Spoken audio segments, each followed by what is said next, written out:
Welcome back to AutoLooks Autopod. I'm your host, Everett J, and this week we're looking at the brand new mid-engine 2020 C8 Chevrolet Corvette and why Chevrolet has now finally made this thing a mid-engine drive. AutoLooks.net Autopod, streaming day or night, coming right at you, right here, right now. Now, as I said before, I am your host, Everett J, of the brand new AutoLooks Autopod. Follow us via Twitter, Facebook, LinkedIn, SoundCloud. We are there. We have our channel on our website at www.autolooks.net. Go over to our Autopod page and you may follow us there. Or check in LinkedIn, Pinterest, Google+, or hell, occasionally our Instagram following. Now, as we said before, we're going to be looking at the brand new 2020 Chevrolet Corvette and why Chevrolet finally has made this thing a mid-engine layout. Now, for years, ever since the original Corvette graced our shores back in the 50s, it has always been a front-drive vehicle. It has been made to compete against products from, well, the European Union. Things like the MGs back in the day. People went over there during the World War and they saw these Jaguars, these Morris Garages, hell, even some old Fiats, Alfa Romeos, Maseratis, Ferraris, and they wanted those roadsters back in North America. Now, we already had big convertibles. Hell, the 55 Chevrolet Bel Air was an amazing car. It was. But it wasn't a roadster. It was a big block convertible. And as we all know today, those amazing convertibles from the 50s, the 60s, and the 70s have come out to being some of the best vehicles within the lowrider world. Rolling down the street in my 6.5. This is what Eazy-E said about his 65 Impala. Now, he wouldn't be saying that about rolling down the street in my 58 Corvette, would he? No, because you gotta do it with something that's a lowrider. And the Chevrolet Corvette wasn't that. It went after the roadster market. It went after something more, something greater, something that no other North American counterpart has ever done. The Dodge Viper came close. The Ford Thunderbird, well, let's just say a bit in the 50s it tried, but when it hit its heyday, it never truly competed against the Corvette. The Viper did, but it was completely different genre. It ran in the V10 cycle, which put it more into the GT and GTS category. Put it a little bit higher up. That V10 made it worthy of supercar era. Well, the Chevrolet Corvette started in the standard roadster platform. No, it didn't start competing against the Mazda Miata, but it did compete against many other roadsters from many other places. Hell, they competed against Jaguar XJ of the 1980s and 1990s. That was a roadster. Chevrolet Corvette competed against that. But by the end of the 90s, the Corvette was competing against the likes of the Nissan 350Z, the BMW M3, hell, even the Toyota Supra became a competitor towards it. The Corvette hit every mark on its dial. It competed against cars from the base model 370Z all the way up to a top-end ACR Dodge Viper in every genre in between. But today, Chevrolet is going one step ahead and pushing this vehicle further into the future and making it something that has been around for a very long time. Now, that's something we should probably look at. How long has Chevrolet actually been looking at a mid-engine Corvette? I remember back in the late 80s and early 90s seeing the Aerovette and the Indy concepts. Okay, I remember seeing an Aerovette in one of my original classic car books that my dad bought me when, God, I think I was only about 8 or 9 years old. So we're talking, decades ago. That Aerovette was in it. That was an amazing car. I saw it and I said, no, that's not a Corvette. And then I read a little bit further into it. Oh, it's a mid-engine Corvette. Cool, I want this thing. And then I found out it's a concept. And then years down the road, I saw the Indy. Indy was cool. It kind of pushed the envelope and said, hey, maybe Chevrolet is finally going to do this. Finally. And I never really thought about back then, but what I didn't know is that Chevrolet had actually worked on a mid-engine Corvette since the 60s. They originally started out with a prototype called the Serve 1. Now, if you don't know what Serve means, it's not like, you've been served. Serve, C-E-R-V, stands for Chevrolet Engineering Research Vehicle. Now, the original Serve 1 wasn't meant to replace the Corvette. It was just a title vehicle for their IndyCar program. It was a single-seat IndyCar program with no production mindset whatsoever. It was made to test the waters of being in IndyCar. That's it. Prototype, experimental vehicle. That's it. Now, we move into 1964, and Chevrolet gets a little bit further into their game. They start looking at it and saying, hey, what would happen happen if we actually put this thing and made it a mid-engine car? Because by this time, in the late 60s, well, mid to late 60s, you start getting things like the Lamborghini Miura coming out. You know, the car that basically set the supercar stage for the future. People might debate with me and say that, you know, the original Mercedes 300 SL kind of pushed the envelope into supercar territory with its power. But supercars, as we knew it, started with mid-engine rear-wheel drive layouts. And that Lamborghini Miura in the 60s pushed that envelope. They pushed Ferrari into the next mindset. They pushed Chevrolet into the mid-engine mindset. In 1964, they created the Surf 2. Now, this was supposed to be something that they were going to utilize to go up against the Ford GT race car. As you remember, the movie that comes out about Ford versus Ferrari. Carroll Shelby helped build the Ford GT to go up against Ferrari, to take them down, to bring them down from their high standing point of Le Mans touring. And who better to do it than Carroll Shelby? And Chevrolet wanted a piece of this action. And during all of these days, Chevrolet, Dodge, nobody else has gone after the Ford GT's market. Yes, we all know Dodge Viper and Chevrolet Corvette had competed in Le Mans circuits against each other, and Ford GT has never been there. But both of them were front-engine production vehicles. Corvette was supposed to be mid-engine. Now, what killed this thing is GM's accountants. They just said it's just way too damn expensive. We don't want to push this thing through. We don't want to go up against the Ford GT. Yeah, we know it won Le Mans, but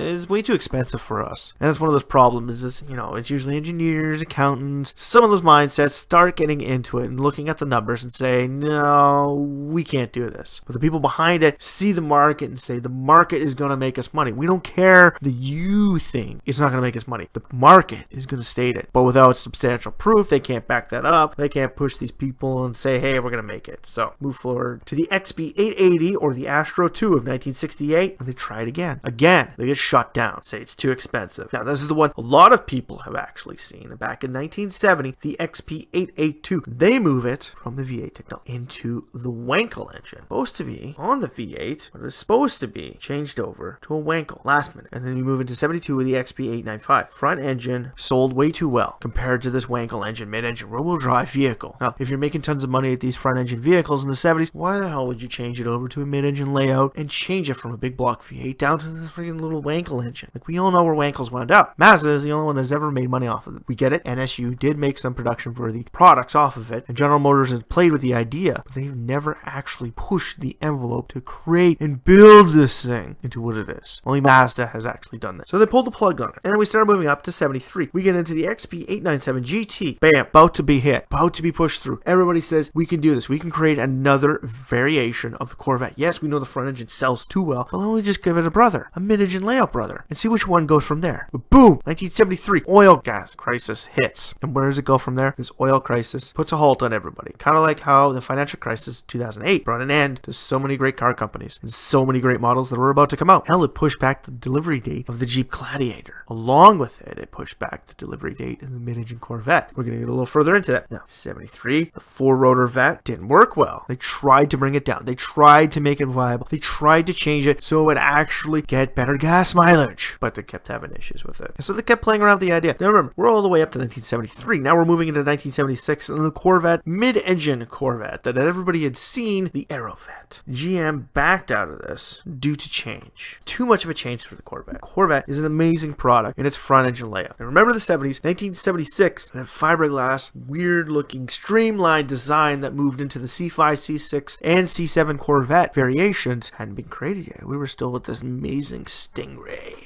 You know, that poster that was on everybody's wall. The bright orange Corvette.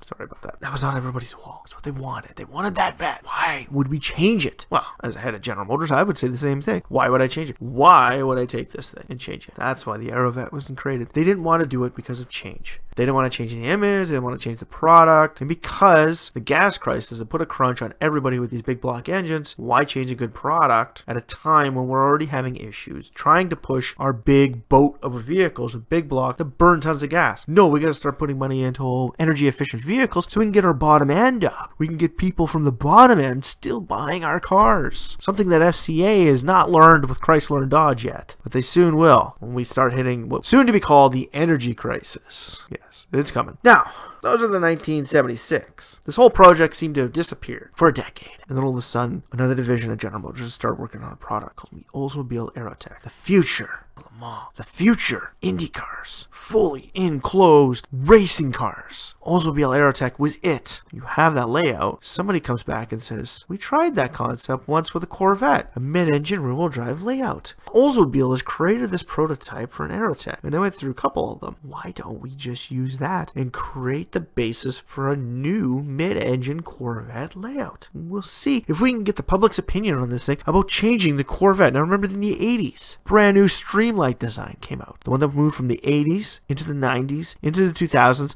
all the way up until 2019. We're into 2020, remember that. 2019 model year, last year, front engine layout. And that same design had moved through the previous generations. And in 86, they wanted to make the Indy into this. But unfortunately, all of the materials that they used to build this prototype, carbon fiber, Kevlar, everything, way too expensive. You gotta remember, this is 1986. Carbon fiber isn't as cheap as it is today. Carbon fiber today is utilized. Look at the Ford GT. It has a tub built of carbon fiber in Milton, Ontario. If you don't know where that is, it's essentially just outside of Toronto. Well, it is Toronto, Canada, but it's built in Milton, Ontario. Now we're starting to move 4 years into the future. 1990. Let's go back to basics. Let's go back to where we started. The Serve 3 prototype comes out. And yet again, the Serve 3, just like the Indy, is an amazing car. It breaks the envelope. It shows what the future can be for the mid-engine Corvette layout. But unfortunately, the cost of carbon fiber to produce this product in 1990 were too substantial to change the model over. And they never have thought of playing with fiberglass as they do with the original Corvette. So they left the project. And that was 1990. Fast forward all the way into the financial crisis of 2008. Pontiac disappeared. Hummer disappears. Saturn disappears. Oldsmobile's dead. Saab gets killed off. They're all dying. They're all dying. And along comes this amazing product from the guy who created a way and pay for products online through a system called PayPal. An amazing visionary of the future, Mr. Elon Musk, as he took over a project created by a couple other innovators, formed an alliance, pushed his product further to prove to the world we can run cars on electricity. And hello, the Tesla Roadster was born. Now it's a battery pack. It's not front engine. It's not rear engine. It's not mid engine. It's wherever you want to put the engine layout. It changes the future. Chevrolet says Corvette's been front engine for years, but we've always played around with the idea of a mid engine because we want to compete against every genre in the marketplace. Something that Ford didn't do with the Thunderbird in any generation. Something that Dodge never did, even in its third generation when it was completely rebuilt from the ground up. The Corvette's been around. They have beat their competition into submission. They've created a cult following with the Corvette brand name, and all this time they've never once had a bow tie on the car. So it's a standalone product. Everybody starts saying you can't change it to mid-engine layout. It changes the whole image of the product, but the product is a vision of itself. It doesn't belong to Chevrolet. It belongs to Corvette. It belongs to the image of Corvette. Corvette can be anything it creates and wants to be. We all know it as a sports car that goes from the bottom end to the mid-range of a high end. It's the car that goes from the $40,000 market to the nearly $200,000 market, depending on what aspects you add to it. So a couple of the board members step in and say, let's push this. Let's see where we can get with this thing. Let's see if we can get the price down for this mid-engine Corvette so we could still sell it at a front-engine pricing. They start pushing the envelope. Why? Because they know their competition isn't just going to be a Dodge Viper. It isn't going to be a 360 Modena from Ferrari. It's not going to be an F-Type from Jaguar. They know in the future, their fight's going to be with products in the same line as Rimac, Tesla, Tech Rules, Quantu. It's going to be competing against these green hypersport hypercars, hybrid supercars,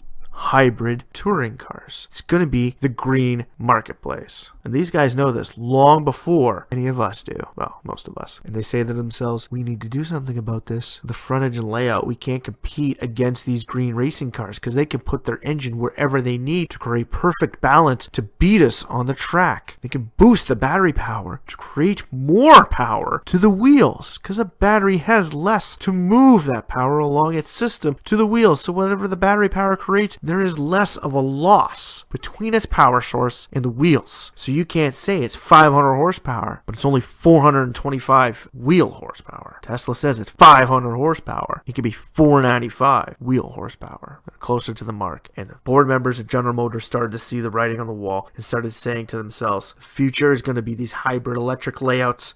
Ferrari's doing it. McLaren is looking into it. Koenigsegg is doing this. We want to compete against those genre of vehicles with the Corvette brand. We're going to have to. And remember what I said. Corvette isn't Chevrolet. Chevrolet Corvette, with a bow tie attached to it, kind of like how the Mustang has a Ford emblem on it, would make it so that it can only evolve like its parent company. But unfortunately, the Corvette doesn't have to evolve like Chevrolet. Whereas Chevrolet is trying to create products like the Bolt and the Volt and still push products like the Blazer, the Silverado, the Cruise. The Corvette doesn't have to do that. It doesn't have to blend with the mold. It doesn't have to run with the crowd that Chevrolet has created for this product line. No, they can make their own. So they change the Corvette. They push the envelope and they create this thing a mid-engine layout. Why? Because they now know Ferrari's creating a mid-engine car in the GT title. McLaren's looking at it. Lamborghini's looking at it. Lotus is now looking at it. Everybody's looking at it. They want the Corvette to compete against these people. They're going to have to run with the crowd. They're going to have to get into the new green Grand Touring Sport marketplace. And that's what they do. With the release of the 2020 C8 Corvette, you can now start it at the bottom end of $50,000 to $60,000 and move into a $200,000. You can move for the first time ever. The brand new 2020 C8 Corvette becomes the only one that is interchangeable between left and right hand drive. You don't have to have the steering wheel just on the left hand. You can now buy this brand new C8 Corvette in right hand drive. And what does that mean? You can now interchange the power plants on the vehicle, which means they can turn this thing into a hybrid racer, to a green racer. They can go after every market in the genre like the Corvette has in its entire history. So think about it. When you're sitting down, you're seeing that brand new 2020 Corvette C8 roll past you. Don't be mad. Don't be mad at the execs at Chevrolet who changed it from a front engine layout to a rear engine layout. No, don't be mad at them. Be glad. Be glad they changed it because they're not going to kill off the car. Dodge killed off the Viper because they didn't see too far into the future and say, hey, what happens if we have to put side curtain airbags on our vehicle? No, we'll never have to do that. It's a Viper. That'll never come out. And what killed it? Airbags. They couldn't meet new safety regulations. They couldn't redesign the car without impeding your interior space. Now it's gone. First generation died because it was being bought out. Second generation died because it was being bought out. Third generation died because they didn't look into the future. Thunderbird died out because it became a coupe. And when it came back, it became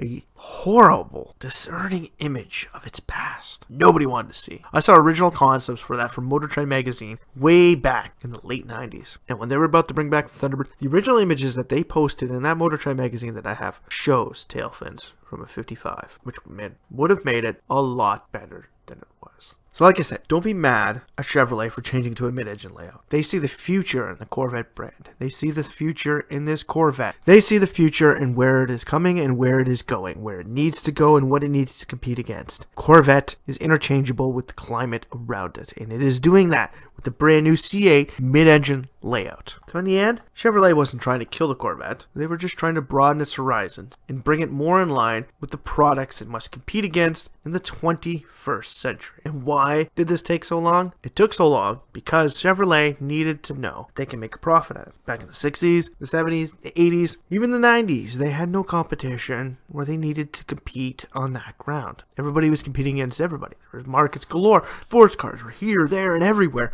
You could pick any genre and go against it. They just picked a genre that competed from the bottom end of it to the top end of it with a front engine layout. And now they compete against it in every genre. They compete against front engine cars. They can compete against rear engine cars. They can compete against mid-engine cars. With the new C8 Corvette, they compete against every genre of its marketplace. They go from the $40,000 sports car to the $500,000 sports car. Chevrolet has become the Corvette of the future. And the 2020 Corvette is going to push the envelope and make it better. Make it to the future. Now, if we can only get the message across to Ford and Chrysler as well, those two might have a fighting chance against the future of the green automobiles. And unless hydrogen is going to take over every single thing, making it possible to do a front engine layout like the original Corvettes, then we must look at what we have to compete against. The Tesla Roadster is what most people are going to have to be competing against in the future. And companies like Koenigsegg, Ferrari, Lamborghini, Lotus, Lexus, even McLaren know this. Porsche is already pushing the envelope and has already stated that the next 911 is going to be going green to compete against the marketplace that is green cars. So don't be mad it's changed. Be glad it evolved into what it needs to be to stay alive for the future. Had it stayed a front engine layout, the Corvette may not have lasted another generation. It's like the Mustang, unless the Mustang evolves into a green counterpart, very similar to a few, like the Charge electric 60s styled Mustang. Unless it evolves into something like that, the Mustang won't make it either. The Chevrolet Camaro has already been proven that it won't make it into this marketplace because it cannot evolve into a green technology car. The Mustang, on the other hand, is going to be getting an electric counterpart, which is going to push the envelope so that it can push the envelope. Changing the envelope, the Vette, is going to make it so it can evolve with the envelope. So in closing, we have to look at the fact that Chevrolet has not killed the Corvette. They have evolved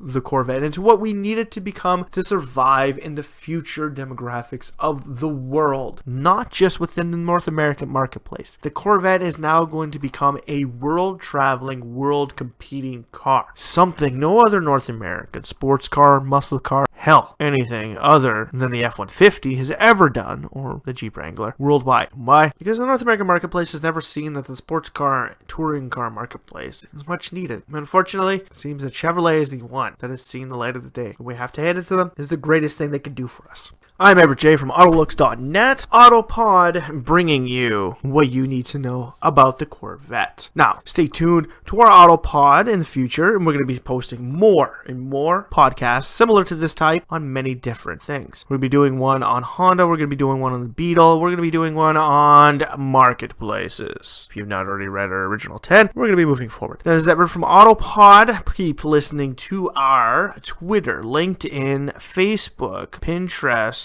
and listen to us on SoundCloud. www.autolooks.net, AutoPod, Everett J. Just want to say one last thing to you. The Corvette is one amazing car that has spanned a lifetime, and it'll span a lifetime once more with the evolution. Everett J signing off from AutoLooks.net. Strap yourself in for one wild ride from AutoLooks AutoPod.